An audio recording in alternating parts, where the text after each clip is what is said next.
ठीक है राजीव, आपने बहुत अच्छे से वो स्थिति भी यहाँ पर समझा दी है। अब ऐसे में गोपाल कृष्ण अग्रवाल जी हमारे साथ बीजेपी से जुड़ गए हैं। गोपाल जी, शुरुआत आपसे ही कर रही हूं, तो क्या सोच रही है? हालांकि कल पीएम के संबोधन से सब कुछ क्लियर हुआ और ये भी क्लियर हो गया कि भाई ऑपरेशन सिंदूर खत्म नहीं हुआ है, सिर्फ स्थगित हुआ है, यानी जंग अभी भी जारी है। लेकिन समझना ये चाहेंगे, या तो विपक्ष वो समझ नहीं पा रहा स्थिति क्योंकि मांग उसकी बरकरार है, या तो सर्वदलीय बैठक या स्पेशल सेशन ऑफ पार्लियामेंट बुलाया जाए। तो क्या सोच रही है सरकार?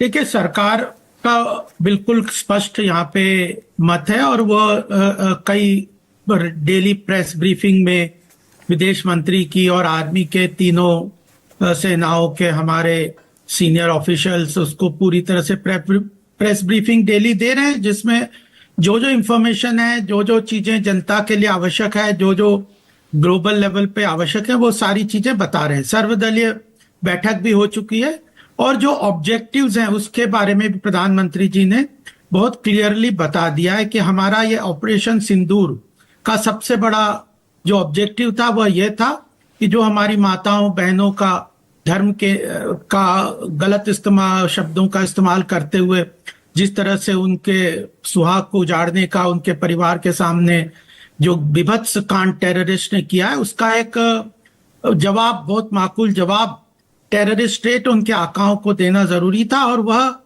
9 जगहों पे उनके पूरे टेररिस्ट इंफ्रास्ट्रक्चर को खत्म किया, उनके मिलिट्री अटैक को न्यूट्रलाइज किया और उनके 11 जगहों पे उनके मिलिट्री एसेट्स को ध्वस्त किया और ग्लोबल लेवल पे एक डिप्लोमेटिक आउटरीच किया।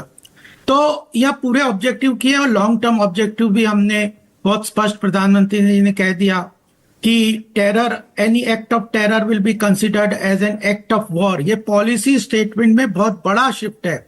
दूसरा, उन्होंने यह भी स्पष्ट कर दिया कि अगर बात होगी तो वह टेररिज्म पे होगी, वह टेररिस्ट पीओके पे होगी। यह भी एक बहुत बड़ा एक तरीके से बदलाव है जो कि अप्रिशिएट किया जाना चाहिए। और साथ में मिलिट्री सुपीरियरिटी और एक सर्जिकल तरीके से एक मैसेजिंग का भी सरकार ने बहुत अच्छी तरह से हमारी सेनाओं ने माकूल जवाब दिया। तो मुझे लगता है कि लॉन्ग टर्म ऑब्जेक्टिव, उसको लेकर कोई डाउट नहीं है। बिल्कुल, सेना का शौर्य जो हमें दिखा इस बीच, जिस तरह से भारत की स्थिति और मजबूत दिखी, लेकिन पूरा विपक्ष और खासतौर से कांग्रेस वो यहां पर विदेश नीति को लेकर सवाल उठा रही है कि क्या जिस तरह से अमेरिका के दबाव में जो बायलैटरल टॉक्स जो भारत और पाकिस्तान के बीच ही होनी चाहिए, उसमें अमेरिका की मध्यस्थता, उसको लेकर बार बार दावे करना, उसको लेकर वो चाह रहे थे कि यहां पर सरकार अपना स्टैंड क्लियर करे। सरकार ने तो बहुत क्लियर कर दिया, प्रधानमंत्री जी ने भी कह दिया, विदेश सचिव ने भी कह दिया कि हम किसी चीज में बायलैटरल इशू में कोई मध्यस्थता नहीं चाहते और कश्मीर के इशू पे भी हम चर्चा नहीं करेंगे। हम तो पीओके और टेररिज्म पे करेंगे पाकिस्तान के साथ। और इंडस वैली जो ट्रीटी है उसको भी निरस्त कर दिया। तो सरकार ने बहुत स्पष्ट कर दिया। अब अमेरिका के राष्ट्रपति ने कुछ कहा या किसी ने कुछ कहा, दूसरों को तो कौन सरकार रोकेगी। हम अपना पक्ष बिल्कुल स्पष्ट करें। और अपोजिशन का एक कमी ये बार बार रहती है। ये ठीक है कि प्रधानमंत्री जी ने बताया कि इस सारे एपिसोड में जो दुखद ये पूरा जो इशू था टेररिज्म का, उसमें पूरा देश सरकार के साथ था, इंक्लूडिंग अपोजिशन। लेकिन फिर बीच बीच में कुछ लोग उनके पॉलिटिक्स करने की कोशिश करते हैं और उन्हें, ठीक है, तो ईशान त्यागी, पूरा विपक्ष इंक्लूडिंग कांग्रेस, आप इस वक्त ये राजनीति कर रहे हैं।